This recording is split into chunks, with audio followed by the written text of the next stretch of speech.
بسم اللہ الرحمن الرحیم۔ السلام علیکم۔ اسلام اور الحاد سیریز میں خوش آمدید۔ سلسلہ گفتگو کی 8ویں نشست آغاز کرتے غام صاحب بہت شکریہ آپ کے وقت کا۔ غام صاحب ایک ترتیب سے ہم بحث کو آگے بڑھا رہے ہیں۔ سب سے پہلے علم کی بنیاد زیر بحث آئی کہ جس وقت ہم کوئی بھی مقدمہ قائم کرتے ہیں تو اس کی بنائے استدلال کے علم کے مبادی ہم نے جانے، اور آپ نے فرمایا کہ ہمارے علم کی بنیاد وجودی حقائق کے ادراک پر ہے۔ یہ ادراک علم کیسے بنتا ہے اس پروسیس کو بڑی تفصیل سے ہم نے سمجھا، اور یہ بھی جانا کہ اس میں عقل کیا کردار ادا کرتی ہے، علم کے موضوعات ہمارے سامنے کیا ہیں، ہمیں جو ذرائع دیے گئے ہیں ان تک رسائی کیسے حاصل ہوتی ہے، ان سب کی بڑی گہرائی سے تنقید ہوئی۔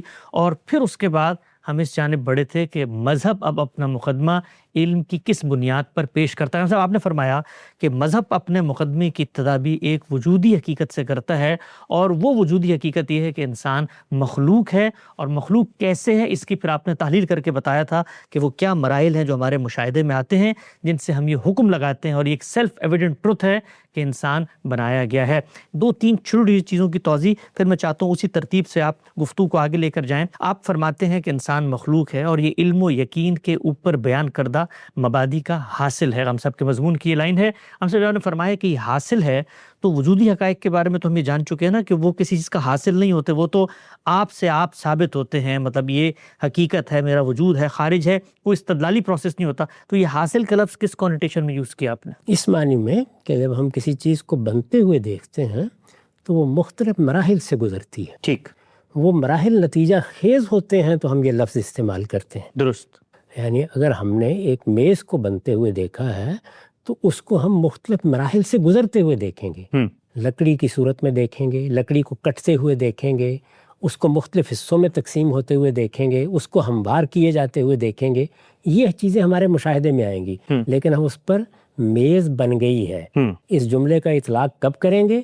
جب ان کا حاصل یا نتیجہ ہمارے سامنے آ جائے۔ اچھا، ٹھیک، اس کا بیان ہے۔ ٹھیک، بالکل نقطہ واضح ہوا۔ اچھا صاحب، یہ جو مشاہدہ ہم کرتے ہیں کہ انسان مخلوق ہے اور یہ وجودی حقیقت ہے اور یہ مشاہدے میں آتی ہے تبھی وجودی حقیقت بنتی ہے، تو آپ فرماتے ہیں کہ انسان کے مخلوق ہونے کا مشاہدہ ہم اپنی آنکھوں سے کر سکتے ہیں، لیکن آنکھ بظاہر نطفہ، بیضہ جنین، اعضاء کی تشکیل، ولادت اور شعور کے ظہور کو دیکھتی ہے۔ سوال یہ ہے کہ کیا ہم واقعی میں خلق کے فعل کو دیکھتے ہیں یا صرف مراحل اور آثار کو دیکھتے ہیں جن سے پھر عقل یہ نتیجہ اخذ کرتی ہے کہ انسان مخلوق ہے؟ یعنی مشاہدہ جو ہے وہ بننے کا ہے یا بنائے جانے کا ہے؟ ہر موقع کے اوپر جب ہم کسی فعل کا مشاہدہ کرتے ہیں تو وہ اجزائی کی صورت میں سامنے آتا ہے۔ ٹھیک، پینے کا فعل ہوتا ہے۔ آپ کہتے ہیں کہ یہ میرے ہونٹ ہیں، ٹھیک، یہ میرے سامنے ایک سیال چیز ہے، میں نے اس کو ایک کوزے میں ڈالا ہے، درست، میں نے اس کو اٹھا کر اپنے لبوں کے قریب کیا ہے، یہ سب باتیں آپ کہہ سکتے ہیں۔ حاصل کیا ہے؟ پینا۔ تو اصل میں یہ بتایا جا رہا ہے کہ جو چیز ہمارے مشاہدے میں آئی ہے وہ ان سارے مراحل میں مشاہدے میں آئی ہے، جس کے بعد ہم اس پر یہ حکم لگانے کی پوزیشن میں آ گئے ہیں، یہ تو بن گئی ہے، یہ تو ہم نے اس کو بنتے ہوئے دیکھ لیا ہے۔ تو جتنے افعال بھی ہماری زبان میں استعمال ہوتے ہیں وہ کبھی جز کو بیان کرتے ہیں، کبھی کل کو بیان کرتے ہیں، کبھی ابتدا کو بیان کرتے ہیں، کبھی حاصل کو بیان کرتے ہیں۔ تو یہاں چونکہ حاصل کو بیان کرنے والا فعل استعمال کیا گیا ہے، اس لیے یہ تعبیر بھی موضوع ہوئی۔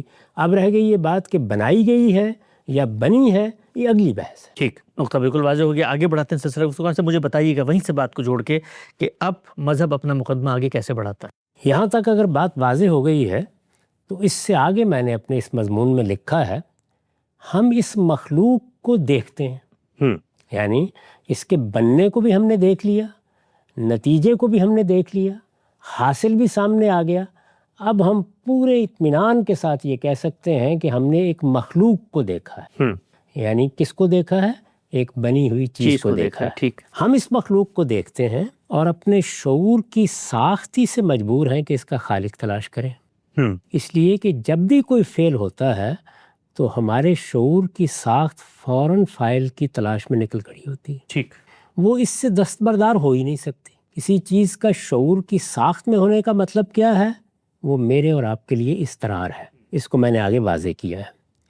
اس لیے نہیں کہ ہر چیز کا خالق ہونا چاہیے، یعنی یہ جو ہم مخلوق کو دیکھ کر خالق کی تلاش میں نکلے ہیں تو کیا اس قاعدے کی پیروی میں نکلے ہیں کہ ہر چیز کا خالق ہونا چاہیے؟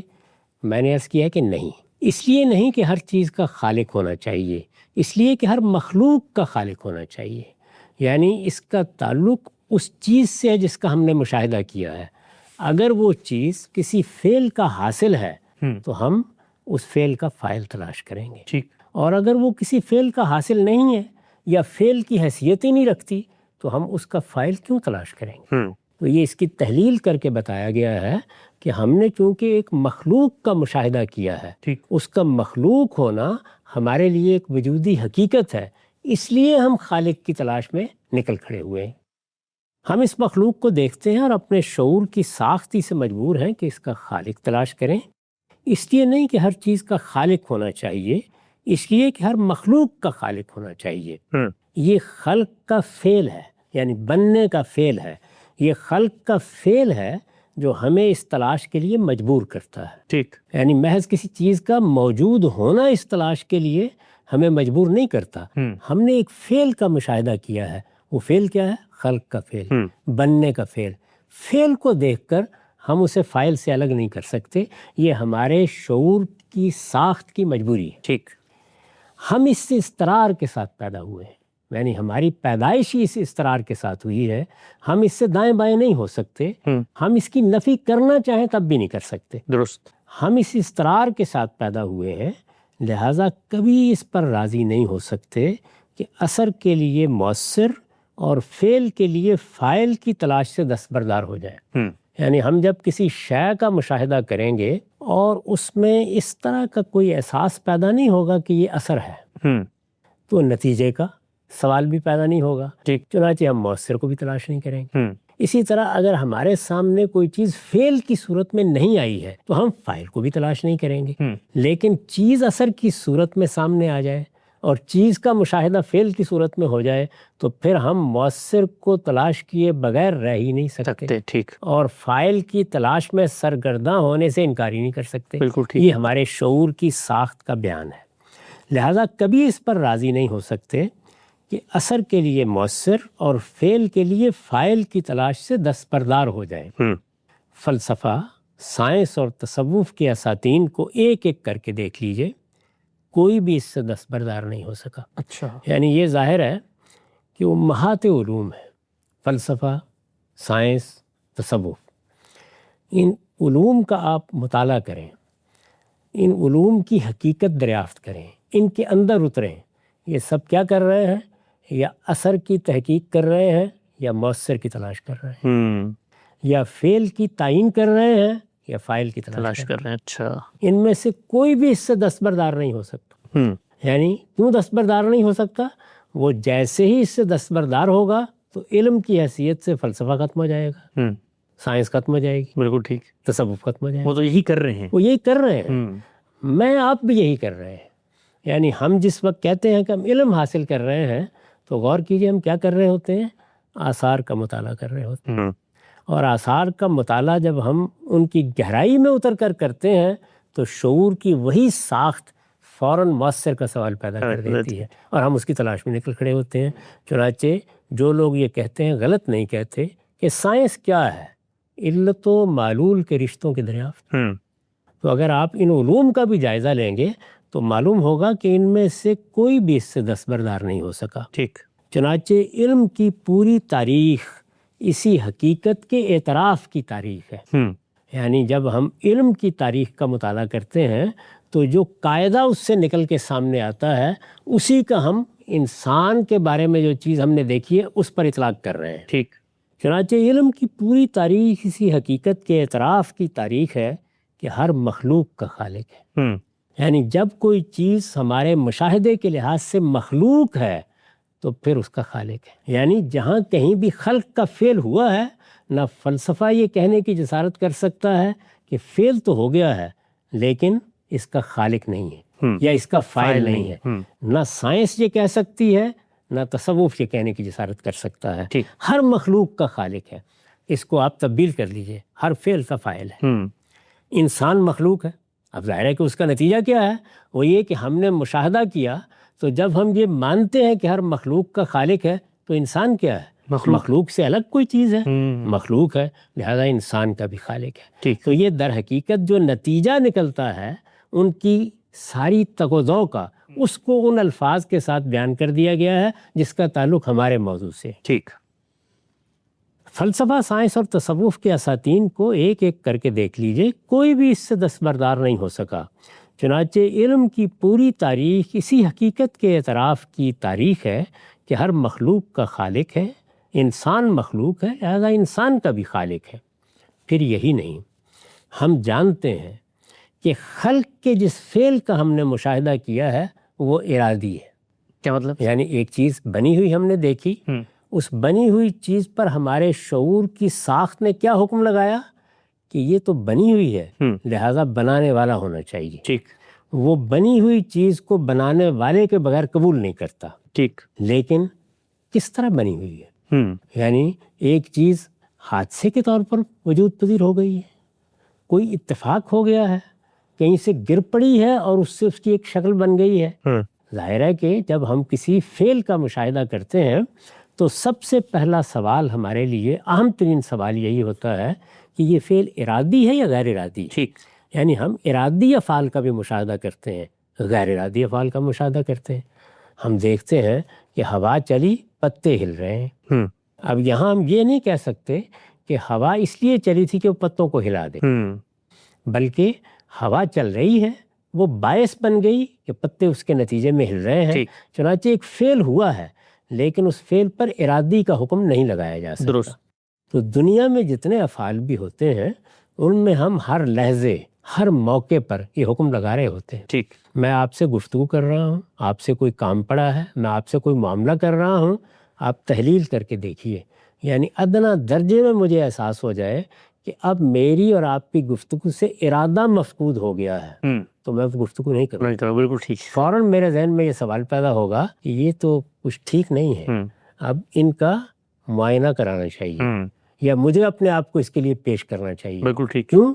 اس کی وجہ یہ ہے کہ میرے اور آپ کے درمیان ارادی فعل نے ہی رشتہ پیدا کیا، اس کے بغیر کوئی رشتہ پیدا ہی نہیں ہو سکتا۔ بالکل ٹھیک۔ پھر یہی نہیں، ہم جانتے ہیں کہ خلق کے جس فعل کا ہم نے مشاہدہ کیا وہ ارادی ہے، اور اس کے ایک ایک جزء میں بے پایاں قدرت اور بے نظیر علم و حکمت کا ظہور ہوا ہے۔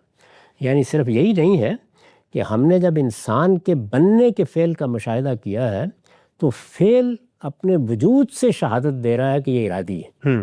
یہ بات کہ فلاں فعل ارادی ہے یا غیر ارادی ہے، اس کا حکم بھی ہم اسی طرح لگاتے ہیں جس طریقے سے ہم کسی چیز کے وجود کا حکم لگاتے ہیں، اس کی صورت پر حکم لگاتے ہیں، یا کسی حاصل کو تعبیر کرتے ہیں، بالکل اسی طریقے سے، اس لیے کہ یہ ہماری روزمرہ ضرورت ہے۔ یعنی ہم ارادی اور غیر ارادی کا فیصلہ غیر محسوس طریقے سے کر رہے ہوتے ہیں۔ تو یہاں پر بھی جیسے ہی ہم اس فعل کو دیکھتے ہیں تو اپنے باطن کی طرف رجوع کرتے ہیں، یہ ارادی ہے یا غیر ارادی ہے۔ فعل اپنی نوعیت کے لحاظ سے شہادت دے رہا ہے کہ یہ ارادی ہے، چنانچہ ارادی ہونا بھی ہمارے مشاہدے کا حاصل ہے۔ ٹھیک۔ اور یہی مشاہدے کا حاصل ہماری تمام گفتگوؤں میں، ہمارے تمام اقدامات میں بھی بالکل نمایاں ہوتا ہے۔ پھر یہی نہیں، ہم جانتے ہیں کہ خلق کے جس فعل کا ہم نے مشاہدہ کیا ہے وہ ارادی ہے، اور اس کے ایک ایک جزء میں، وہ اجزاء جو آپ نے بھی بیان فرمائے تھے، اس کے ایک ایک جزء میں بے پایاں قدرت اور بے نظیر علم و حکمت کا ظہور ہوا ہے۔ ہم جس طرح خلق کا انکار نہیں کر سکتے، کیوں نہیں کر سکتے؟ اس لیے کہ وہ مشاہدہ ہے، وہ ایک وجودی حقیقت ہے۔ ہم جس طرح خلق کا انکار نہیں کر سکتے، اسی طرح فعل کی اس نوعیت کا انکار بھی نہیں کر سکتے۔ یہ بھی کوئی استدلالی عمل نہیں ہوتا، یہ بھی کوئی استدلالی عمل نہیں ہے، یہ بھی اسی طرح کا حکم ہے۔ ٹھیک۔ یعنی دیکھیے نا، ہم نے دیکھا کہ ایک آدمی مرا پڑا ہے، اب ہم نے اس پر حکم لگانا ہے کہ اس کی موت کا باعث کیا ہوا ہے۔ ٹھیک۔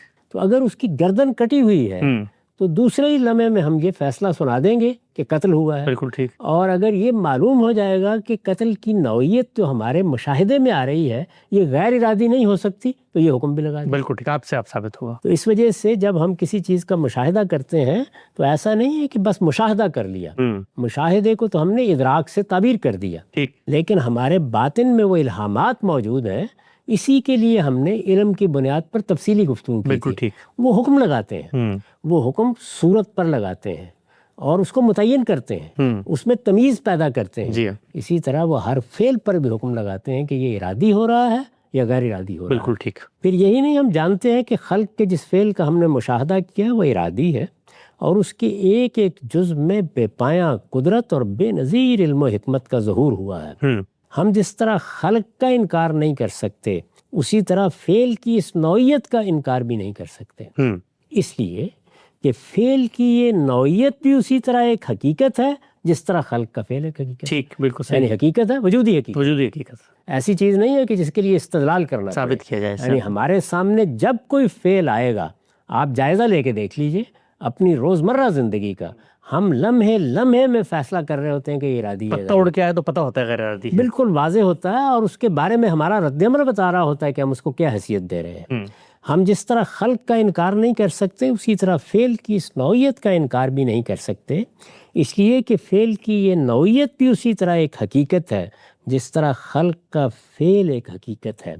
ہم جس طرح فعل کا مشاہدہ کرتے ہیں اسی طرح اس حقیقت کا بھی مشاہدہ کرتے ہیں، یعنی استدلال سے یہ حقیقت دریافت نہیں کرتے، اس کا بھی مشاہدہ کرتے ہیں، لہٰذا مجبور ہیں کہ اس کے ساتھ یہ اعتراف بھی کریں کہ انسان کا خالق صاحب ارادہ ہے۔ یعنی اس سے پہلے ہم نے کیا سمجھا؟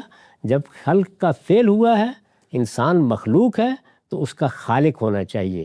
اب ایک دوسری بات کیا معلوم ہوئی کہ خالق اگر ہے تو وہ صاحب ارادہ ہے۔ ٹھیک، اس کے ساتھ یہ اعتراف بھی کریں کہ انسان کا خالق صاحب ارادہ ہے، اس کی قدرت بے پایاں ہے، اس لیے کہ وہ قدرت ہے جس کا خود فعل میں ظہور ہو رہا ہے، اور وہ علیم و حکیم ہے، یعنی فعل کی نوعیت ایسی ہے کہ اس میں علم کا بھی ظہور ہو رہا ہے اور حکمت کا بھی ظہور ہو رہا ہے۔ تو ہم نے یہ چیزیں بھی دیکھ لی ہیں، اور جس طریقے سے ہم کہتے ہیں کہ یہ ہم نے مثلث دیکھی ہے، یہ ہم نے میز دیکھی ہے، یہ ہم نے کرسی دیکھی ہے، اسی طرح ہم کہتے ہیں ہم نے پانی کو بہتے ہوئے دیکھا ہے، ہم نے فلاں شخص کو پانی پیتے ہوئے دیکھا ہے، ہم نے فلاں کوزے سے پانی گرتے ہوئے دیکھا ہے۔ تو فعل کا مشاہدہ، فعل سے فاعل تک رسائی ہوتی ہے، اور پھر فعل کی نوعیت بتاتی ہے کہ یہ ارادی ہے یا غیر ارادی ہے، اور اگر یہ ارادی ہے تو پھر ارادہ کرنے والے کی کن صفات کا اس میں ظہور ہوا ہے، اس لیے کہ جب وہ فعل ارادی ہے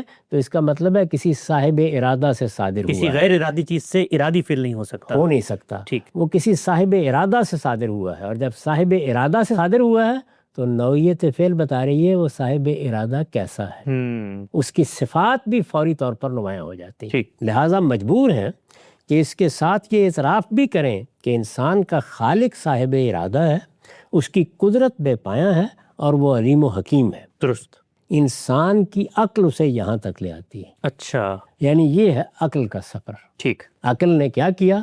عقل نے سب سے پہلے ہمارے اندر جو چیز ادراک کے نتیجے میں آئی اسے مانی لیے۔ وہ چیز کیا تھی؟ بننے کا فعل۔ ٹھیک، اس بننے کے فعل کا حاصل کیا ہوا؟ ایک انسان کا وجود۔ تو ہم نے اس انسان پر بننے کے اس فعل کی وجہ سے یہ حکم لگایا کہ یہ مخلوق ہے، ٹھیک، اور جب یہ حکم ہم نے لگا دیا تو ہمارے شعور کی ساخت نے فیصلہ کیا کہ اب اس کا خالق ہونا چاہیے، ٹھیک، یہ فعل ہے تو اس کا فاعل ہونا چاہیے۔ جب ہم فاعل کی تلاش میں نکلے تو اب ہم نے دیکھا کہ اس میں تو ارادہ کار فرما نظر آ رہا ہے، فعل کی نوعیت بتا رہی ہے کہ یہ کسی صاحب ارادہ سے صادر ہو رہا ہے، تو صاحب ارادہ کی صفات بھی فعل میں ہمارے مشاہدے کا موضوع بن گئی۔ تو یہاں تک ہمیں عقل لے کے آئی ہے، یہاں ہمیں کسی دوسری چیز کی مدد لینے کی ضرورت نہیں پڑی۔ انسان کو جو کچھ دیا گیا ہے وہ کیا ہے؟ انسان کے پاس حواس ہے، انسان کے پاس عقل جیسی چیز موجود ہے جو ان حواس کے ذریعے سے جو چیزیں اس کے ادراک میں آتی ہیں ان کو علم میں تبدیل کرتی ہے۔ تو اس نے علم میں تبدیل کر کے ہمیں یہاں تک پہنچا دیا۔ ایک نقطہ بالکل واضح ہوا غم صاحب، اثر کے لیے مؤثر، فعل کے لیے فاعل، اور جن صفات کا فعل میں ظہور ہوا ہے انہی کا ظہور فاعل میں بھی ہونا چاہیے۔ یہ وہ مبادی ہیں جن پر گفتگو کا سلسلہ جاری ہے۔ عقل نے ہمیں یہاں تک پہنچا دیا کہ اگر انسان مخلوق ہے تو اس کا بھی خالق ہونا چاہیے ہے، لیکن مذہب جس خالق کی بات کرتا ہے وہ کیسے ثابت ہوتا ہے؟ سلسلہ گفتگو کو آگے بڑھائیں گے اور جاننے کی کوشش کریں گے کہ آگے کی کیا مراحل ہیں۔ وقت یہاں پہ ختم ہوتا ہے، دوبارہ حاضر خدمت ہوں گے، اب تک آپ کا بہت شکریہ۔